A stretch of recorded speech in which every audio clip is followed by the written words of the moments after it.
Vi selger elektromateriell og alt du trenger til det elektriske i boligen din. Vi har mange bedriftskunder, vi har installatører og elektrikere, men vi har også en stor porsjon privatkunder som skiller oss ut fra de andre aktørene og konkurrentene våre. Og veksten vår fra ca. 200 millioner i 2014 til 1 milliard nå siste 12 måneder gjør at vi treffer godt på markedene våre. En sånn vekst legger jo visse premisser for logistikken, og i 2017 så besluttet vi at vi trenger mer plass, og vi trenger å tenke annerledes for at kostnadene våre ikke skal vokse i takt med ambisjonene våre om økt omsetning. Så da var det en på lageret som foreslo at vi burde se på AutoStore. Et nytt lager i seg selv var jo en stor oppgave fra januar 2017, men i mars 2017 så ble det besluttet at vi også går for AutoStore. Da vi måtte begynne å se på litt automatisering på lageret. Og fra den perioden frem til vi startet opp lageret i 1. oktober, så fikk vi da på plass et AutoStore-anlegg her, som tenkte vi kanskje kunne gå og titte litt på.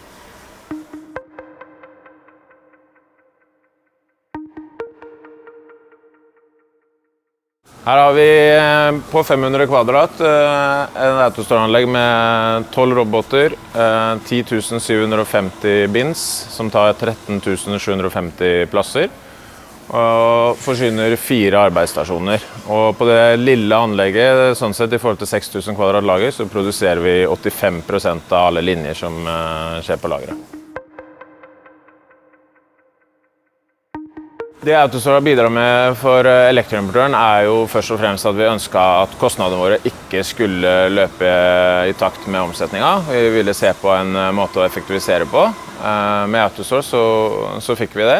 I tillegg så ser vi at for personalet vårt så har AutoStore bidratt med god ergonomi, mindre fysisk belastning som vanligvis knyttet til å jobbe på et lager. Og gitt oss enda bedre stordriftsfordeler enn det vi hadde sett for oss i nytt lager. Største fordelen med AutoStore-systemet åpenbart høyere effektivitet. Hos oss så det også utrolig stort fokus på hvordan de som jobber her har det. Og for arbeidshverdagen, som typisk på et lager fysisk krevende, så det veldig godt å se at andre typer mennesker enn veldig fysisk sterke kan jobbe på et lager og ha en god arbeidshverdag. Det de store fordelene, slik jeg ser det. Spesielt i forhold til det med å holde avstand på lageret, så har det vært veldig praktisk med at arbeidsstasjonene har de plasseringene de har. Også at det en mann per stasjon som har gjort at man holder seg fra hverandre. Så det den ene tingen. Det andre at omsetningen vår har økt veldig mye, og for hver gang omsetningen vår øker, så det ekstra kjekt med AutoStore, som klarer å ta unna mye av svingningene.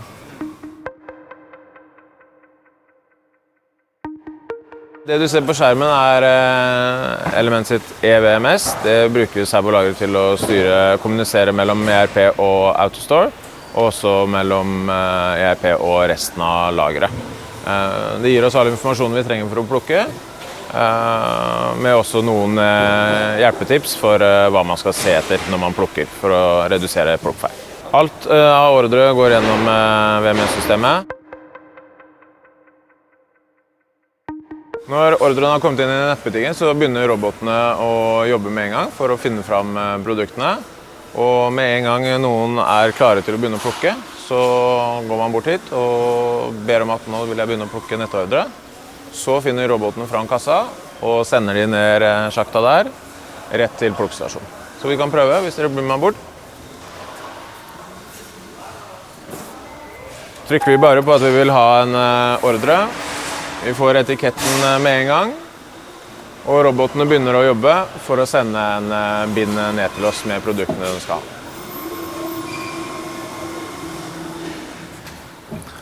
Da ser vi at kunden har bestilt 4 artikler. Her skal de ha 1 stykk til lyseblått. Vi plukker ut 1 stykk, og vi bekrefter enkelt der, og robotene gjør seg klar til å komme med neste bind med neste vare. Fortsatt en stykk.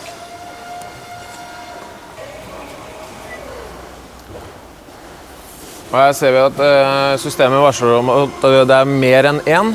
Da lyser det rødt, som gjør at vi må være konsentrerte og plukke flere. Det var alt den kunden skulle ha. Da er alt klart. Vi bare teiper igjen esken. Vi har fått transportetiketten vi trenger. Klistrer på. Og den går rett i et postbur.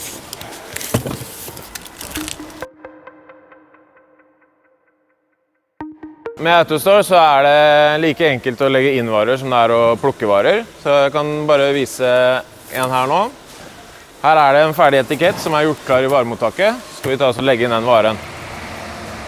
Jeg ser på etiketten at den her skal inn i en av de kassene som har 4 forskjellige lokasjoner. Så jeg trykker på den knappen. Jeg vet at jeg skal legge inn varer. Nå vil jeg bare skanne den etiketten. Systemet sier at du skal legge inn 1 stykk. Det er korrekt. Jeg bekrefter det. Roboten begynner å jobbe nå med å finne en kasse som har 4 lokasjoner i seg, hvor en av de er ledig til å legge inn det produktet. Den kommer her nå. Og i bildet her så forteller systemet oss at det er lokasjonen øverst til høyre som er den man skal legge den i. Man legger bare produktet på plass, bekrefter, og varen er nå lagt inn og klar til å kunne plukkes.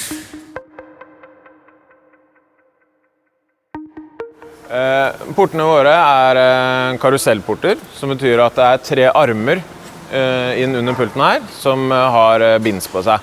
Det gjør at når jeg plukker fra en, så kan robotene fortsette å jobbe med å ta bort noe jeg har plukket, og fortsatt sette inn det neste plukket som jeg gjør meg klar for. Man kan jo være litt bekymret med et stort hull her, med klemfare og sånne ting. Men det er veldig enkelt at kommer man litt borti den, får man det pipet, den stopper, man må legge på plass, og aktivt trykke her for å få porten i gang igjen, som gjør at det er en veldig trygg arbeidsstasjon. Stikker man armen nedi her nå, mens en bind er på vei fram, så kan man få litt vondt, men det er ingen skade. Nødstoppen går på med en gang, og man får ikke en ordentlig klemskade. Lydnivået på AutoStoren er relativt lavt. Lyden av en trøkk som kjører på lagergulvet skaper nok mer støy enn robotene som jobber opp på griden, selv for de som står her i portene hele dagen.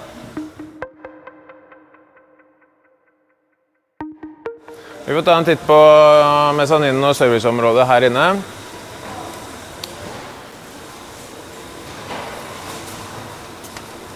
Her ser vi rullestolen som må brukes for å gå ut på gridet for å hente roboter som trenger litt assistanse. Eller så er det jo også Element, som er vår leverandør, som kommer hit og har servicer, hvor de tar robotene ut fra gridet for å kunne jobbe her ute med robotene. Og det påvirker ikke noe nedetid for selve anlegget. Da kan man ha en service på alle robotene her ute uten å forstyrre anlegget. Og det samme kan man om en robot er helt nede.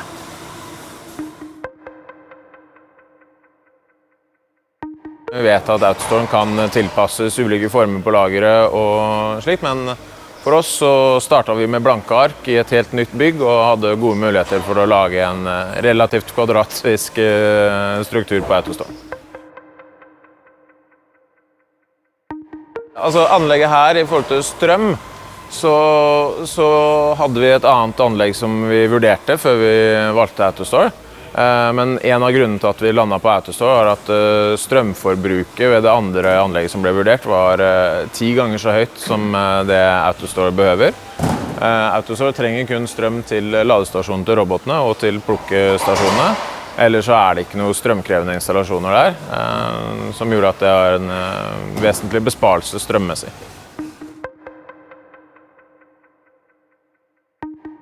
Brannsikkerhet var tidlig en del av vurderingen med AutoStore. Med så kompakt lagring så fører det med visse krav til sprinkling. Vi var heldige som begynte å snakke om det her i en tidlig byggefase, som gjorde at vi allerede ved bygging av lager kunne ta hensyn til at det krevde litt ekstra sprinkling over anlegget. men ikke noe ekstreme mengder, men kun fordi anlegget så kompakt at det krevde litt mer enn vanlig lagersprinkling.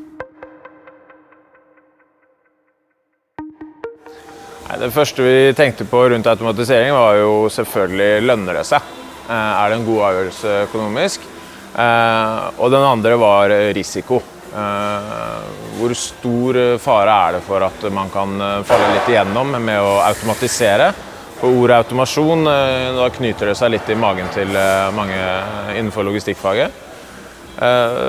Vi var bekymret for anlegg med masse sensorer, masse skjøre deler, redd for støt, redd for støv, slike ting som vanlig på et lager. Etter hvert som vi ble kjent med hvordan AutoStore virker, så vi at ja, det automatisering, men det først og fremst meget smart og kompakt lagring med noen roboter som kjører på toppen. Anlegget virker, selv om 1 av 12 roboter ikke virker. Om 5 av 12 roboter ikke virker, så virker fortsatt anlegget, bare ikke like effektivt, og det gjør at det har en veldig god oppside på oppetid. Når det kommer til lønner det seg, som jo var 10 000 kroner spørsmålet før man går til et styre med en såpass stor kostnad som AutoStore faktisk så man jo fort at det egentlig ikke en kostnad, det en investering. Vi beregnet en payback på 3 år beste fall og 3,5 år verste fall. Veldig lite tidsrom slingringsmann der, men vi endte opp med å ha en payback på anlegget på under 2 år. En av tingene som vi dessverre måtte stille det dumme spørsmålet før vi gikk for bestilling av AutoStore var hvordan virker det? Hvorfor med stacking av kasser 16 oppå hverandre, hvordan får man tak i den nederste? Nå som vi kan en del om AutoStore, så har vi jo skjønt at det ikke noe vi trenger å bekymre oss for. AutoStore sørger for at varer det ordre på, automatisk blant de 2, 3, 4 øverste lagene, som gjør at det tar kort tid fra en ordre kommer inn til kassa klar. Dessuten så jobber jo robotene på tidspunkter av døgnet hvor vi ikke jobber, og sørger hele tiden for at kommer det en bestilling på en vare som ligger helt nederst, så den kassa blant de øverste når vi kommer på jobb og klare til å plukke. Og sånn sett så sørger man for en høy effektivitet, selv om det tar litt tid for en robot å løfte opp 15 kasser for så å få tak i den 16. nederste. Så vi trenger ikke å vente like lenge. AutoStore-anlegget bruker tiden vi ikke på jobb til å gjøre seg klart. Råd til kommende kunder. Ikke noe spesielt jeg ville gjort annerledes på anlegget vårt, men råd vil være å tenke på utvidelse, selv om det virker stort når man begynner. Man i en vekstbedrift så går ting fort. Man bør ha noen års ekstra kapasitet, og man bør tenke på hvor skal utvidelsene våre komme. Helt ned til detaljer som hvor går strømføringene våre, hvor det mulig å ha ekstra sprinkelanlegg, type ting, for å være klar for en utvidelse. Det gjør en eventuell utvidelse relativt mindre kostbar enn om man ikke tenker på det.